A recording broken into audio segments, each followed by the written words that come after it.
ലക്ഷ്മിയ, നീ ഞാൻ വെളുക്കുന്ന നേരത്തെ വെള്ളം ഒഴിക്കണമെന്നുണ്ടെങ്കിൽ സ്റ്റുഡിയോക്കാരൻ പറഞ്ഞ മാതിരി നേരം വെളുത്താലും വെളുക്കില്ല. അപ്പന് വെള്ളം ഒടിച്ച് കഴിയുമ്പോഴാ ബോധം പറഞ്ഞത്. ആനോട് കാണിക്കണ ഒരു മര്യാദ. അപ്പന് മാനസാന്തരം വരാൻ ഇടവകയിൽ അച്ഛനെ വിളിച്ച കൂട്ടപ്രാർത്ഥന. പിന്നെ ഇവന്റെ തോന്നിയാസിന് ഇടവകയിലച്ച കൂട്ടിക്കല്ല.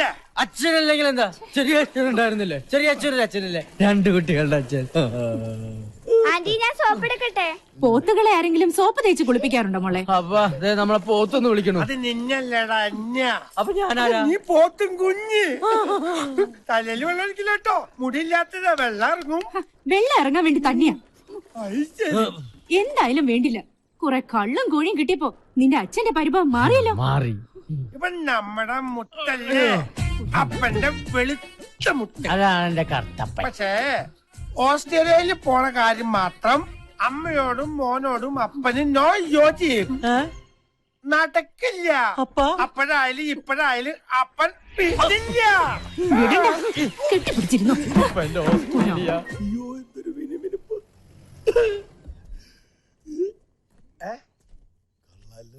ഇത് ആരുടെ കാറ്? തോമസ് മാത്യു സാറിന്റെ. ഏത് തോമസ് മാത്യു? ആദിയുടെ സ്പോൺസർ. അങ്ങേരെ ആസ്ട്രേലിയക്ക് പോകാനുള്ള വിസയുമായി വന്നതാ. ഞങ്ങൾ ആദ്യം ഒന്ന് ആസ്ട്രേലിയക്ക് പോയിച്ചു വരട്ടെ. ഈ വീട്ടുമുറ്റത്തും കിടക്കും ഇതുപോലൊരു കാറ്.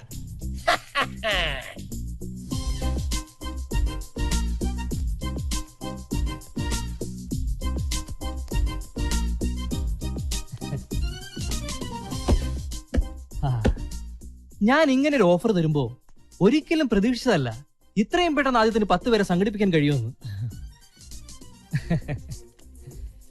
ഇത് 10 പേരുടെ വിസയുടെ ഡ്യൂപ്ലിക്കേറ്റ് കോപ്പിയാണ്. പിന്നെ ഇത് ആദിക്കുള്ള വിസ. ഇതൊരിക്കലും എന്റെ ഔദാര്യമല്ല, ആദിയുടെ ഹാർഡ് വർക്കിനുള്ള compliment. Thank you sir. Sir, ഇതെന്റെ അമ്മയാണ്. പറയാതെ തന്നെ മനസ്സിലാവും അമ്മയുടെ സൗന്ദര്യമാ ആദിക്ക് കിട്ടിയിരിക്കുന്നത്. സർ, ഇതെന്റെ അപ്പനാ. നോനോ, എനിക്കിത് വിശ്വസിക്കാൻ പറ്റുന്നില്ല. അയ്യോ, സത്യമായിട്ട് എന്റെ അപ്പനാ. ഇത് ആദിയുടെ അപ്പനാണെന്ന് കണ്ടാ പറയില്ല.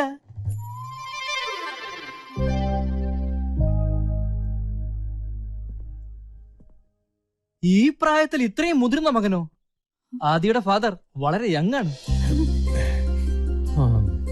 Anyway, you are lucky. Adi, ഇപ്പൊ വരാപ്പാ. അവന് പോകാനുള്ളതെല്ലാം ശരിയായി. ഇപ്പൊ സന്തോഷിക്കല്ലേ വേണ്ടത്? എന്നിട്ടെന്താ ഇങ്ങനെ മുഖം കറുപ്പിച്ച്? അതിന് എന്റെ മുഖം വെളുത്തിട്ടല്ലോ ലക്ഷ്മി. അവനൊരു നല്ല ഭാവി ഉണ്ടാവണം തന്നെ എന്റെയും പ്രാർത്ഥന. പക്ഷേ നമുക്കിടയിൽ അവനില്ലാത്തൊരു ദിവസത്തെ കുറിച്ച് എനിക്ക് ചിന്തിക്കാൻ പോലും പറ്റണില്ല.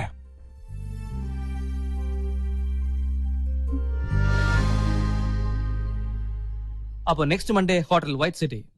Okay sir.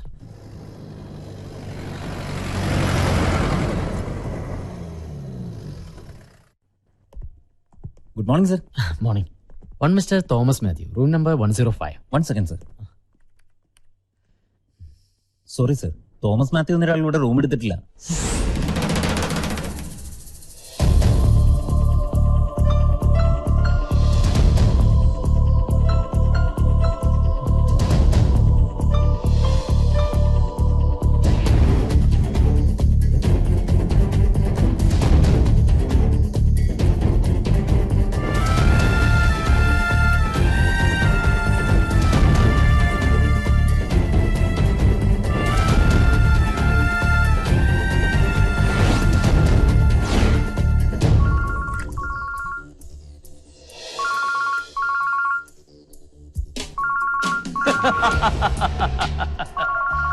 അവനാ ആന്റണി ആദിത്യവർമ്മ. അവനിപ്പോൾ ഹോട്ടൽ വൈറ്റ് സിറ്റിയിൽ എത്തിക്കാണും. ഞാൻ ഇങ്ങോട്ട് പറഞ്ഞ വിവരം പാവം അവൻ അറിയില്ലല്ലോ. ഏക് ബുദ്ധു ഹേ ദുനിയാ കാ നമ്പർ 1 ബുദ്ധു.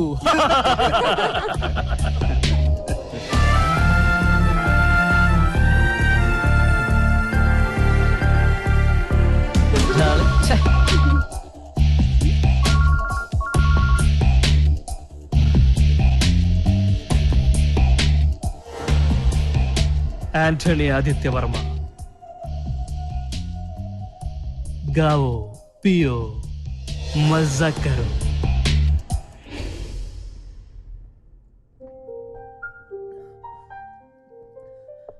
എടോ, ദിവസവും നമ്മൾ പത്രങ്ങളിലൂടെയും ചാനലിലൂടെയും ഇതുപോലുള്ള നിരവധി ചീറ്റിങ്ങൾ അറിയുന്നുണ്ട്. എന്നിട്ടും നിന്നെ പോലൊരാൾ അവന്റെ വലയിൽ വ്യാജ മേൽവിലാസവും മരിച്ചുപോയ ഒരാളുടെ പേരിലുള്ള മൊബൈൽ ഫോണും അവൻ നിന്നെ സമർത്ഥമായി കബളിപ്പിച്ചിരിക്കുന്നു. സാറിന് എന്തെങ്കിലും ചെയ്യാൻ പറ്റുമോ? ആദിത്യ, നീ തന്ന പരാതിയിന്മേൽ അന്വേഷണം നടക്കും. ഇനി അവൻ പിടിക്കപ്പെട്ടാലും അവന്റെ പേരിൽ സ്വത്തില്ലെങ്കിൽ അവന് കിട്ടാൻ പോകുന്നത് കുറച്ചു കാലത്തെ ജയിൽവാസം. അതുകൊണ്ടൊന്നും നീ മീഡിയേറ്ററായി വാങ്ങിക്കൊടുത്ത 40 ലക്ഷം രൂപയുടെ ഉത്തരവാദിത്വത്തിൽ നിന്ന് നിനക്ക് ഒഴിഞ്ഞു മാറാൻ പറ്റുമോ?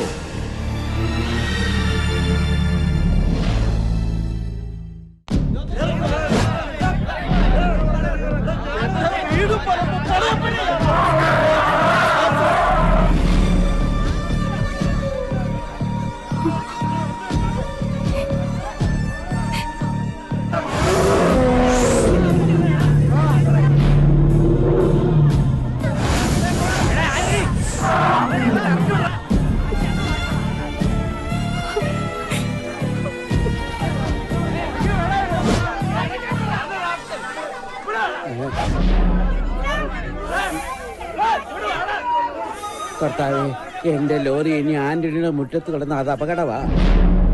എടുത്ത് മാറ്റിക്കളയാം. ഇനി അവൻ ഈ വളയം പിടിക്കണ്ട.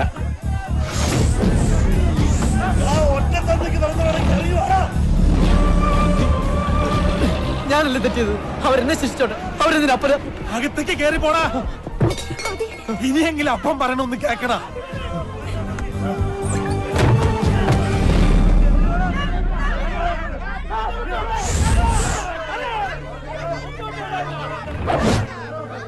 മതി, നിർത്ത്. ഇനിയൊന്നും പറയരുത്. ആരെയും കണ്ണടച്ച് സ്നേഹിക്കുകയും വിശ്വസിക്കുകയും ചെയ്യുന്ന ഈ ആന്റണിയുടെ മകൻ ഒരു അബദ്ധം പറ്റി. എല്ലാരും അവനോട് ക്ഷമിക്കണം. അവനെ ശപിക്കരുത്.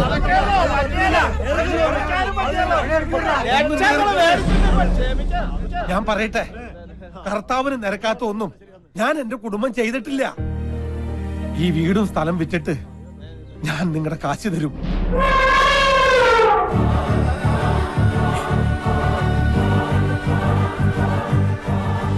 ആന്റണി വെറുമ്പാക്ക് പറയാറില്ല. ഒരൊറ്റ അപേക്ഷയുള്ളൂ. അതിനൊരു അല്പം സാവകാശം എനിക്ക് തരണം. എല്ലാരും പിരിഞ്ഞു പോണം. ആന്റണി പറഞ്ഞോണ്ട് പോവാ. മാറ്റങ്ങളെ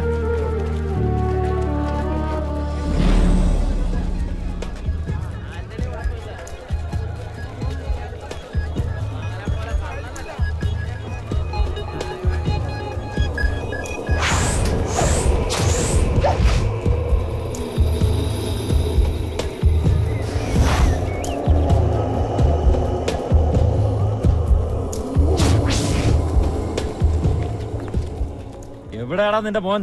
വിളിക്കവനെ. അവനെ നീ എവിടെ ഒളിപ്പിച്ചാലും ഞങ്ങള് പൊക്കും. ഏയ് വേണ്ട, നമ്മുടെ ആന്റണി ചേട്ടനോട് ഇങ്ങനെ പെരുമാറാൻ പാടുണ്ടോ?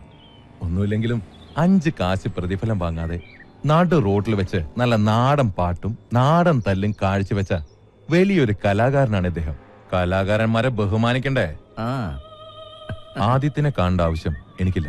കാരണം ഇടപാട് നമ്മൾ തമ്മിലായിരുന്നല്ലോ. 4 ലക്ഷം രൂപ എന്നോട് വാങ്ങിയത് ആന്റണിയാ. അല്ലേ ആന്റണി? അതെ. കേട്ടോടാ, ആന്റണി സത്യസന്ധന. ആന്റണിയുടെ വാക്ക് വിശ്വസിച്ച് കാശ് കിട്ടാനുള്ളവന്മാർ ഇവിടെ നിന്ന് ഇറങ്ങിപ്പോയത് വെറുതെ അല്ലെന്ന് ഇപ്പം മനസ്സിലായില്ലേ? നിങ്ങളുടെ കാശ് ഞാൻ പെട്ടെന്ന് തരാം. എന്നാ പെട്ടെന്ന് തന്നേക്ക്. ഞങ്ങൾക്ക് പോകാൻ തിരക്കുണ്ട്. ഇവർക്കൊക്കെ ഒരുപാട് ജോലി തിരക്കുള്ളതാ. എനിക്ക് കുറച്ച് അവധി തരണം. അവധി തരാൻ ഞാൻ നിന്റെ മേലുദ്യോഗസ്ഥനൊന്നും അല്ലല്ലോ ആന്റണി. നടക്കുന്ന കാര്യം ഞാൻ തന്നെ പറയാം. നിന്റെ ആനയെ ഞാൻ എന്റെ വീട്ടിലേക്ക് കൊണ്ടുപോവാ. ഇനി മാടമ്പാട്ട് തറവാട്ട് മുറ്റത്ത് നിൽക്കട്ടെ. എന്തേ അടങ്ങി നിക്കടാ. തടയാൻ വരരുതാനാണി. തടയാൻ വന്നാ ഈ മുറ്റത്തിട്ട് എല്ലാത്തിനും വെട്ടിനുറുക്കി ചോര കൊണ്ട് എന്നെ കണക്കെഴുത്തള്ളും. വിളിക്കണം നമ്മുടെ ആന ഡ്രൈവറെ.